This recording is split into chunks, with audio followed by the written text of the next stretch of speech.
नमस्कार, मैं कमल कौशिक। 24 की खबर देखना आप शुरू कर चुके हैं। 2024 का इलेक्शन कितना महत्वपूर्ण है सभी पार्टियों के लिए बताना जरूरी नहीं है, क्योंकि ये 2024 की जो परीक्षा है ये बहुत बड़ी पिक्चर वाली परीक्षा है, क्योंकि इसमें ड्रामा भी है, इसमें इमोशंस भी है, इसमें गुस्सा भी है, इसमें वो सब चीजें जो आप फिल्मी अंदाज में देखना चाहते हैं। लेकिन ये हमारे देश की पॉलिटिक्स है, इसमें हर मुद्दा आपसे जुड़ा हुआ है। लेकिन इंडिया की बात, भारत की बात हो, देशभक्ति की बात हो, भ्रष्टाचार की बात हो, महंगाई की बात हो, बेरोजगारी और रोजगार की बात हो, इसके अलावा सड़क और मोहल्ले की बात होती है क्या? हमें नहीं पता। आपको पता तो बता दीजिएगा, क्योंकि 24 की खबर में हम चुनाव से लेकर आप तक हर खबर बताने जा रहे हैं फटाफट अंदाज में, विस्तार से। सबसे पहले बात कांग्रेस पार्टी की करते हैं, क्योंकि इंडिया गठबंधन में कांग्रेस पार्टी एक अहम सदस्य है। कांग्रेस ने अब आने वाले इलेक्शन के लिए पूरी तैयारी कर ली है। कांग्रेस ने लोकसभा और साथ ही उससे आने वाले जितने भी फीडबैक उसको लेते हुए, कई राज्यों में जो विधानसभा चुनाव है उसको देखते हुए अपनी एक चुनाव समिति की ऐलान कर दिया है। जो एक लिस्ट बना दी गई है वो सामने रखी है। विधानसभा चुनाव की तैयारियों में पूरी जुटी हुई है कांग्रेस पार्टी, और इसी को लेकर अब कांग्रेस ने अपनी चुनाव समिति की घोषणा कर दी है। इसमें कई नाम है, कुल मिलाकर 16 नेताओं को इसमें शामिल किया गया है। कांग्रेस के राष्ट्रीय अध्यक्ष मल्लिकार्जुन खड़गे जाहिर तौर पर इसमें शामिल। इसके अलावा इस समिति में सोनिया गांधी का नाम है, राहुल गांधी का नाम है, अंबिका सोनी का नाम है, अजय रंजन चौधरी का नाम है। इसके अलावा सलमान खुर्शीद को भी जगह दी गई है। मधुसूदन मिस्त्री ये सीनियर नेता हैं। एन उत्तम कुमार भी इसमें शामिल है, और इसके अलावा केसी वेणुगोपाल भी इसमें शामिल किए गए हैं। ये इंपॉर्टेंट लिस्ट है, आने वाले वक्त में बहुत बातें होंगी इसको लेकर। लेकिन आने वाले वक्त में और क्या क्या देखने को मिलेगा, आरएसएस कितनी बड़ी भूमिका निभाएगा बीजेपी के लिए, ये अहम सवाल है, क्योंकि आने वाले वक्त में जो मीटिंग होने जा रही है उस पर भी नजर सबकी बनी हुई है। आरएसएस की कोऑर्डिनेशन बैठक 14 सितंबर से पुणे में शुरू हो जाएगी।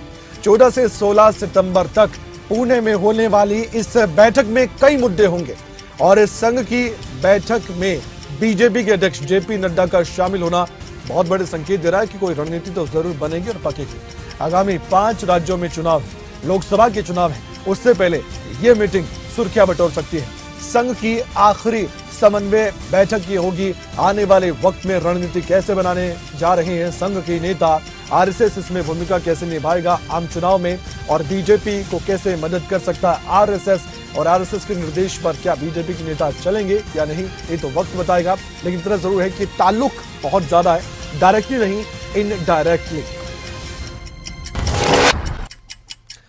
मध्य प्रदेश में माहौल पूरा गरमाया हुआ है। मध्य प्रदेश में एक रैली को संबोधित करते हुए देश के गृह मंत्री अमित शाह ने कमलनाथ पर सियासी पलटवार किया है।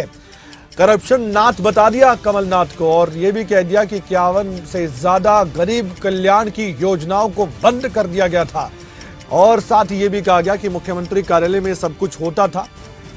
पैसे वसूलने का काम भी मुख्यमंत्री कार्यालय में पहले हुआ करता था, लेकिन आज सब कुछ बदल गया है। कमलनाथ की सरकार यहां देखी है, 51 से ज्यादा गरीब कल्याण की योजनाओं को एक करप्शन नाथ ने बंद कर दिया था। सीएमओ मनी कलेक्शन का ऑफिस बन गया था। कांग्रेस की working committee corruption working committee बन गई थी, और 800 से ज्यादा ट्रांसफर हो गए थे। एमपी बहुत जरूरी है। ज्योतिरादित्य सिंधिया से ज्यादा बेहतर कौन जान सकता है मध्य प्रदेश के आने वाले विधानसभा चुनाव पर। केंद्रीय मंत्री ज्योतिरादित्य सिंधिया की नजर है। उन्होंने कह दिया है कि मध्य प्रदेश में पूर्ण बहुमत के साथ बीजेपी की सरकार बनने जा रही है। यह भी कहा गया कि कोरोना काल के समय में भी सरकार ने पूरी कोशिश की कि लोगों का भला किया जा सके। विकास के काम कभी रुके नहीं, प्रगति के नए आयाम स्थापित किए गए हैं, ये बात कही गई है। कि पूर्ण रूप से पूर्ण बहुमत के साथ मध्य प्रदेश में भारतीय जनता पार्टी की सरकार बनेगी। आप स्वयं देख रहे हैं, आप स्वयं वाकिफ हैं कि किस तरीके से कोरोना काल के समय में भी ये सरकार को चलाते चलाते कैसे विकास और प्रगति के नए आयाम शिवराज सिंह जी के नेतृत्व में भारतीय जनता पार्टी ने मध्य प्रदेश को नए ऊंचाई तक पहुंचाने का कार्य किया है। इन दिनों भारत और इंडिया का विवाद राजनीतिक तौर पर गहराता जा रहा है। G20 सम्मेलन के बाद प्रस्तावित संसद के विशेष सत्र से पहले बयानबाजी का दौर ऐसा शुरू हुआ कि खत्म होने का नाम नहीं ले रहा। आम आदमी पार्टी के राज्यसभा के सांसद संजय सिंह ने एक बार फिर से बड़ा सियासी हमला बोला। उन्होंने कह दिया है कि बाबा साहेब भीमराव अंबेडकर जी ने संविधान में लिखा इंडिया दैट इज भारत, लेकिन बाबा साहेब से नफरत करने वाले मोदी और राष्ट्रीय स्वयंसेवक संघ संविधान बदलना चाहते हैं। भारत के संविधान की पहली धारा में बाबा साहब डॉक्टर भीमराव अंबेडकर ने लिखा India that is Bharat shall be A union of states. ये किसने लिखा? बाबा साहब डॉक्टर भीमराव अंबेडकर ने। अब मोदी और भागवत जी को क्यों नफरत है बाबा साहब डॉक्टर भीमराव अंबेडकर से? क्यों इतनी घृणा इनके मन में भरी हुई है? भारत के संविधान के निर्माता। इंडिया भारत पर लगातार राजनीतिक विवाद गहराता जा रहा है। बिहार के डिप्टी सीएम तेजस्वी यादव अपना तेज दिखाते हुए नजर आए। इस मुद्दे पर बीजेपी और पीएम मोदी को ही घेर लिया। खूब बरसे। उन्होंने कहा कि ये गठबंधन से डरे हुए हैं, इसलिए ऐसा किया जा रहा है। सुनिए तेजस्वी यादव का भी बयान। पहले मोदी जी जो है वोट फॉर इंडिया भाषण आप सब लोगों ने सुना होगा मोदी जी का, vote for India, vote for India. आप काहे का डर है भाई? इंडिया नाम से ये डरे हुए क्यों है? ये साफ यही ना दिखाता है कि मोदी जी इंडिया गठबंधन से डरे हुए हैं। पहले मोदी जी जो है वोट फॉर इंडिया।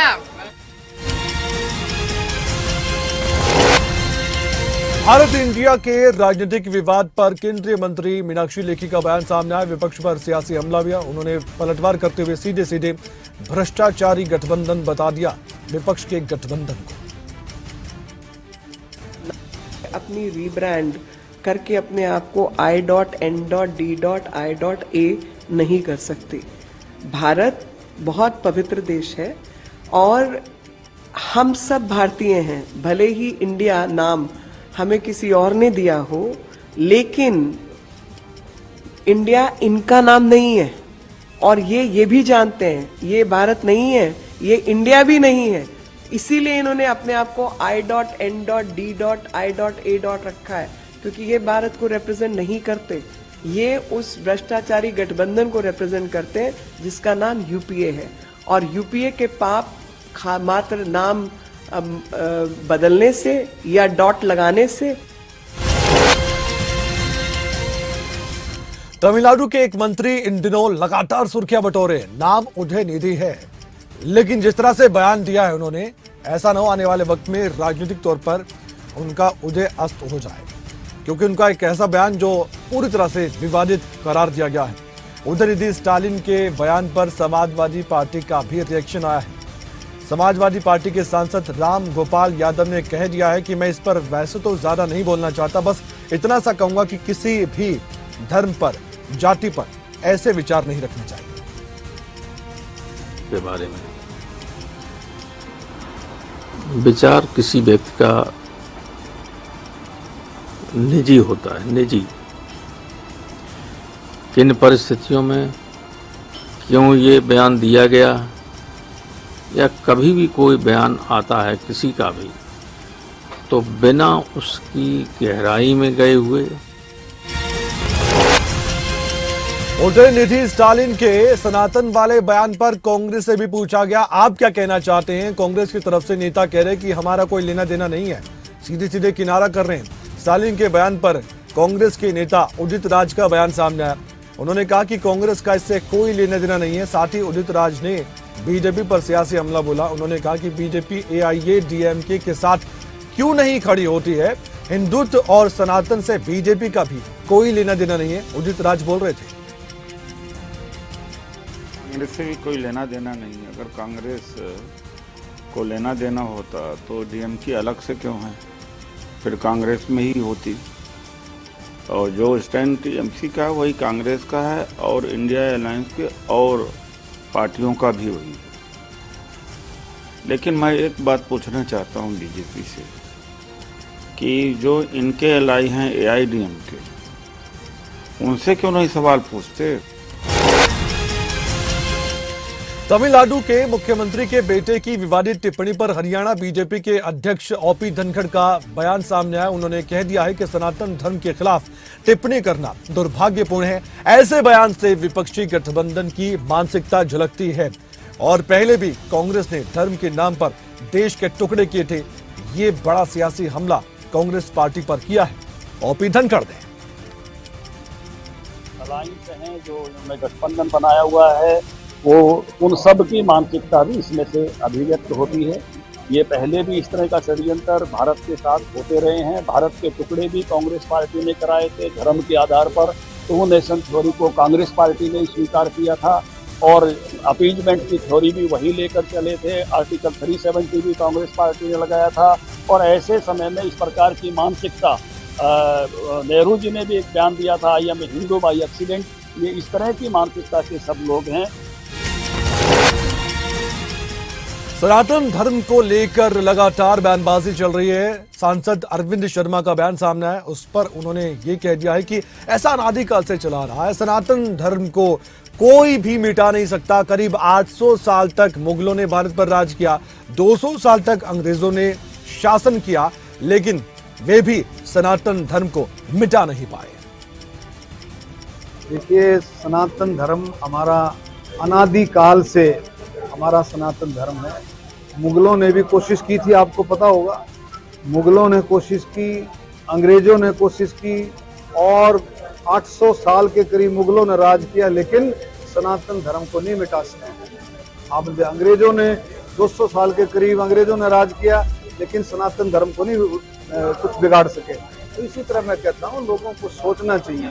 तो देश में जो रहता है उसकी देश की चिंता होनी चाहिए और देश की बात करनी चाहिए। साल 2024 के चुनाव में क्या संत भी अपनी भूमिका निभा पाएंगे? निभा सकते हैं? क्या निभाएंगे? क्या संतों को नाराज कर विपक्ष के नेता अपना नुकसान कर बैठेंगे? तमिलनाडु के मुख्यमंत्री MK स्टालिन के बेटे उदयनिधि की विवादित टिप्पणी पर संतों की तरफ से भी प्रतिक्रिया सामने आ रही है। एक संत ने तो यह भी कह दिया कि सर कलम करो, 10 करोड़ रुपए देंगे, नहीं किया तो हम खुद कर देंगे। आपका सर कलम अगर 10 करोड़ में भी नहीं होगा तो मैं स्वयं करूंगा और जरूरत पड़ेगी तो और इनाम बढ़ा दूंगा, लेकिन सनातन धर्म का अपमान बर्दाश्त नहीं किया जाएगा। ये इतिहास गवाह है और उदयनिधि स्टालिन भी राक्षस बन चुका है, उसका भी वध होगा। आपका सर कलम अगर 10 करोड़ में भी नहीं होगा तो मैं स्वयं करूंगा और जरूरत पड़ेगी तो और इनाम बढ़ा दूंगा। आगे बढ़ते हैं, नीमच की बात करेंगे। रेल मंत्री अश्विनी वैष्णव अपनी चुनावी रेल भी चला रहे हैं। उन्होंने एक बार फिर से कांग्रेस पर निशाना साधा है। कई बातें कही, लेकिन उनमें से एक बात दोहराते हुए हम कह रहे हैं कि उनकी ओर से साफ तौर पर कहा गया कि 10 साल पहले दिल्ली में कांग्रेस की सरकार हुआ करती थी। उनकी सरकार ने रेलवे ही नहीं बल्कि हर क्षेत्र में मध्य प्रदेश को सोतेले बच्चे की तरह देखा है। ये क्यों कहा गया? क्योंकि मध्य प्रदेश में इलेक्शन है। उस दौरान मध्य प्रदेश में बीजेपी की सरकार थी, आज ही बीजेपी की सरकार है, आने वाले वक्त में होगी नहीं, ये कुछ नहीं कहा जा सकता। 10 साल पहले कांग्रेस की सरकार थी कि नहीं? दिल्ली में आती अटक बंटाधार था, कुछ टाइम पहले अटक बंटाधार था और दिल्ली में मौनी बाबा था। दिल्ली में थे मौनी बाबा, सोनिया मैडम और मौनी बाबा। उनकी सरकार ने, भाई मेरे नौजवान साथियों, साल 2024 के लोकसभा चुनाव से पहले अब महिला आरक्षण बिल पर भी चर्चा शुरू हो गई है। सियासत शुरू हुई तो आरजेडी का बयान सामने आया, जहां आरजेडी के सांसद मनोज झा ने अपनी ओर से कहा है कि महिला आरक्षण बिल काफी समय से लंबित है। हमारी पार्टी का ये मानना है कि महिला आरक्षण बिल का उद्देश्य लोकतंत्र को मजबूत करना होना चाहिए।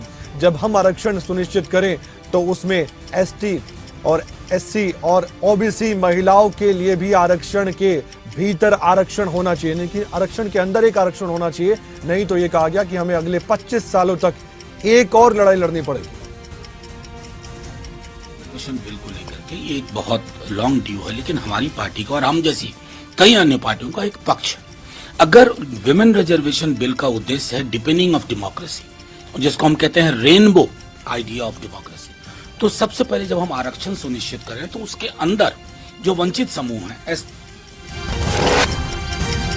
हरियाणा की बात करें तो हरियाणा में 2024 का इलेक्शन दिलचस्प होने वाला है। पहली बड़ी परीक्षा तो आम चुनाव है, लेकिन उसके बाद विधानसभा चुनाव भी है। उसे भी बड़ी परीक्षा हरियाणा के नेता मानते हैं। इस इलेक्शन से जुड़ी खबर सामने आ रही है। अब पूरी तैयारी कांग्रेस पार्टी ने भी कर ली है।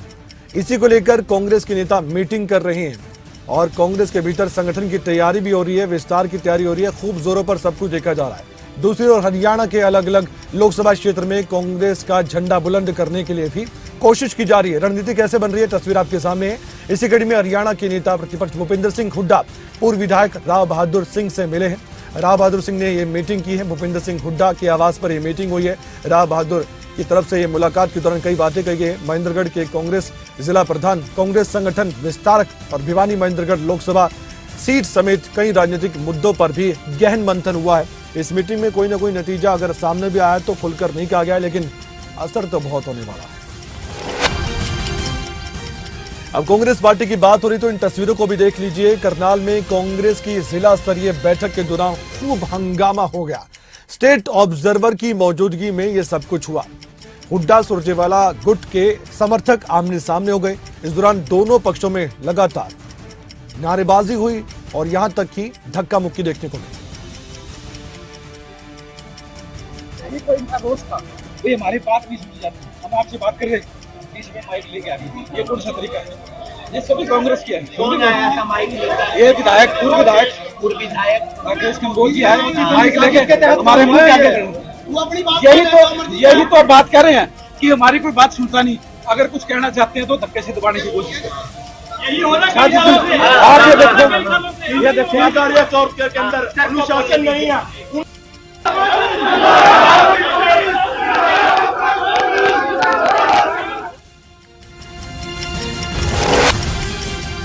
उदाहरण एक नहीं है, उदाहरण दो है। यमुनानगर की तस्वीरें भी आपके सामने हैं। 2024 को लेकर ये बहुत अहम तस्वीरें हैं। थप्पड़ जड़ने की कोशिश है। कार्यकर्ताओं में खूब हाथापाई हुई है। ऑब्जर्वर के सामने कांग्रेस के कार्यकर्ता इतने उतावले हो गए कि इसे जोशीला कहने वाले नेता भी सोच रहे होंगे कि ये है क्या। नारेबाजी खूब हुई, यहां तक कि सैलजा गुट बताया गया एक और दूसरा हुड्डा गुट बताया गया। ये दोनों आमने सामने हो गए। कौन किस पर हावी है ये तो हम नहीं कह सकते, लेकिन ये कांग्रेस के ही कार्यकर्ता है ये हम जरूर कह सकते हैं। मीटिंग के दौरान अपनी बातों को कहते तो नजर आए, लेकिन हंगामे के बीच ये सब बातें दब गई। तो मुझे बाप बेटे क्या सुना है? हमारे राज्यसभा का प्रभारी हमारा कैंडिडेट क्यों आ रहा? उन बाप बेटे की वजह से आ रहा। बड़ा सुनाओ जी, आप सुनाओ। आपको तो जिसको बनाया है इतने फार्म लेके आए हो आप सारे कार्यकर्ता मिलेंगे आपसे, आपको मिलने नहीं दिया जाएगा। आपको मिलने नहीं दिया जाएगा। गुरुग्राम में भी ऐसी ही तस्वीरें सामने आई थी जो आपको हम दिखा रहे हैं। हरियाणा में कांग्रेस के संगठन बनाने की तैयारी के बीच ऐसी तस्वीरें आना ये कांग्रेस के लिए अच्छे संकेत नहीं है। गुरुग्राम में खूब बहस हुई। कांग्रेस के नेताओं से रायशुमारी ली जा रही थी, लेकिन इस दौरान कार्यकर्ता आपस में भिड़ते नजर आए और कुछ सीनियर नेता भी वहां पर मौजूद थे, उनसे भी बहस की गई है। लेकिन इस पर कैप्टन अजय यादव क्या कहते हैं, जो खुद गुटबाजी में शामिल होने की बात तो कहते हैं, लेकिन इन पर आरोप लगते हैं कि ये भी अपना गुट बनाते हैं। ये हम नहीं, इनके विरोधी कहते हैं। उनकी राय जान लीजिए आप। और लोकतंत्र में मतभेद हो सकते हैं, लेकिन मतभेद नहीं है। जहाँ तक गुड़गांव का सवाल है, वहाँ थोड़ी बहसबाजी हुई थी और ये स्वाभाविक है। जब आप अपने किसी कैंडिडेट के बारे में कोई बात कह रहे हैं या किसी को समय टाइम पे नहीं मिल रहा है तो वो अपनी बात कह सकता है वहाँ का। लेकिन जहाँ अगर हाथापाई हुई है तो वो दुर्भाग्यपूर्ण। लेकिन सबकी नजर तो उदय भान पर टिकी हुई थी ना। अब हरियाणा कांग्रेस के अध्यक्ष हैं तो इनकी जिम्मेदारी तो बड़ी है। कांग्रेस कार्यकर्ताओं के झगड़े के बीच हरियाणा कांग्रेस के अध्यक्ष उदय भान का बयान सामने आया है। उन्होंने कह दिया है कि ये झगड़ा नहीं है, ये तो कार्यकर्ताओं का बहुत जोश है। यदि किसी ने पार्टी विरोधी नारेबाजी की है तो कार्रवाई होगी। पार्टी विरोधी नारेबाजी तो हमने भी नहीं सुनी, लेकिन नेताओं को लेकर और उनके खिलाफ भी नारेबाजी हमने सुनी है। एक बार सुन लेते हैं प्रदेश अध्यक्ष उदय भान का बयान। कोई झगड़ा नहीं है, अभी ऑब्जर्वर आए हैं बाहर से तो लोगों में जोश बना है, क्योंकि ये लग रहा है कि चुनाव भी अभी हो सकते हैं नज़दीकी, दिसंबर में, तो थोड़ा सा और कार्यकर्ताओं में जोश। और यहाँ जो हालात है हरियाणा में, उनको देख करके, क्योंकि कार्यकर्ता और सभी लोग इस सरकार से बहुत बेहद दुखी हैं और कार्यकर्ताओं को ये बैठे हुए हैं कि कब इनसे छुटकारा मिले। और कांग्रेस की गुटबाजी पर हरियाणा के डिप्टी सीएम दुष्यंत चौटाला का ताजा बयान सामने आया है। सियासी हमला करने का एक बड़ा मौका तो उन्हें मिल ही गया, क्योंकि पिछले दिनों हमने देखा है कि जेजेपी और कांग्रेस के नेता आमने सामने कई मुद्दों को लेकर थे। उन्होंने कहा है कि भानुमति का कुनबा एक होकर नहीं चल सकता है।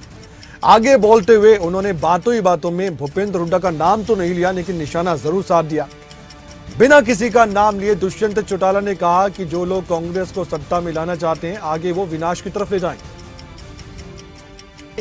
कांग्रेस की गुटबंदी कोई आज की चीज नहीं है। भानुमति का कुनबा कभी एक नहीं चल सकता। और आप देखना, जो लोग कांग्रेस को सत्ता में लाने की बात करते थे, आने वाले समय में वो कांग्रेस के विनाश की ओर उसको ले जाए।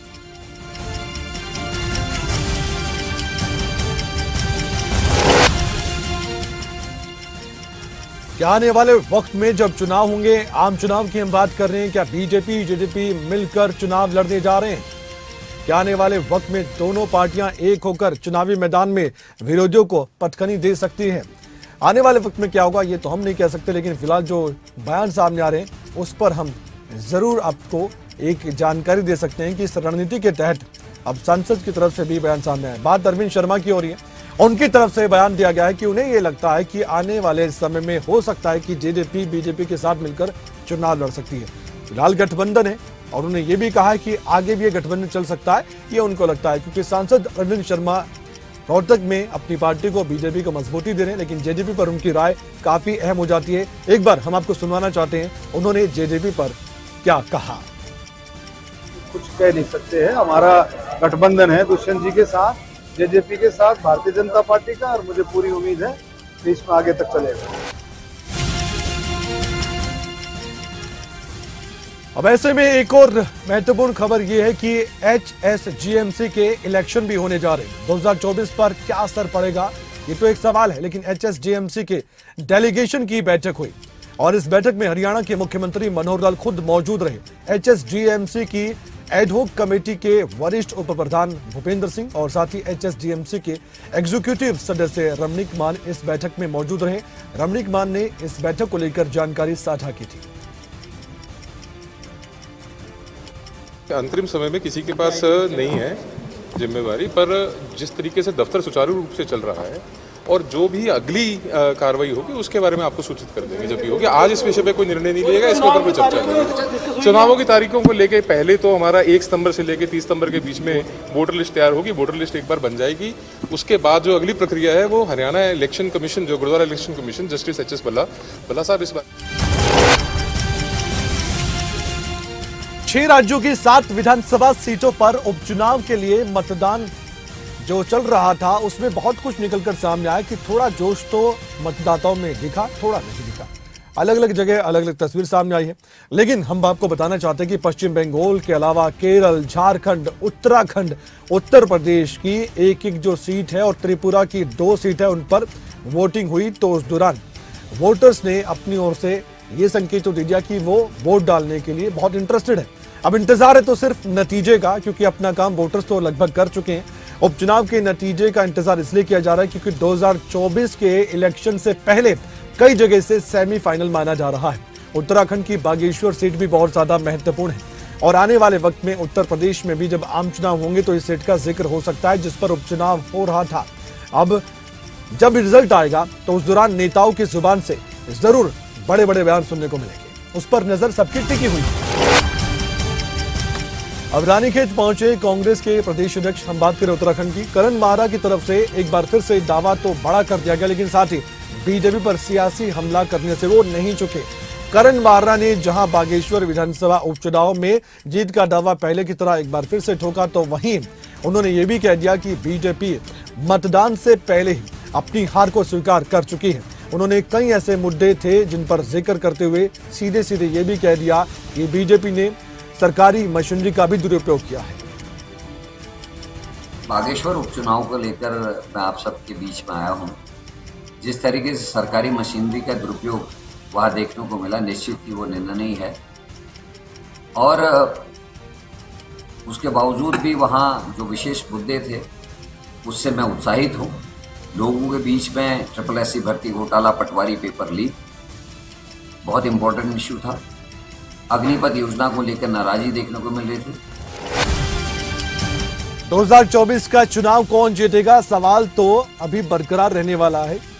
दूरी भी है, नजदीकी भी है, दोनों बात है। जिसको तैयारी करनी है उसके लिए समय नहीं है, लेकिन जिसको सब कुछ देखना है वो देख सकता है। जल्दबाजी में नहीं कुछ भी करना है, इलेक्शन से पहले सब कुछ देखना है और नजर गड़ानी है नेताओं के उन बयानों पर जो अब दिए जा रहे हैं।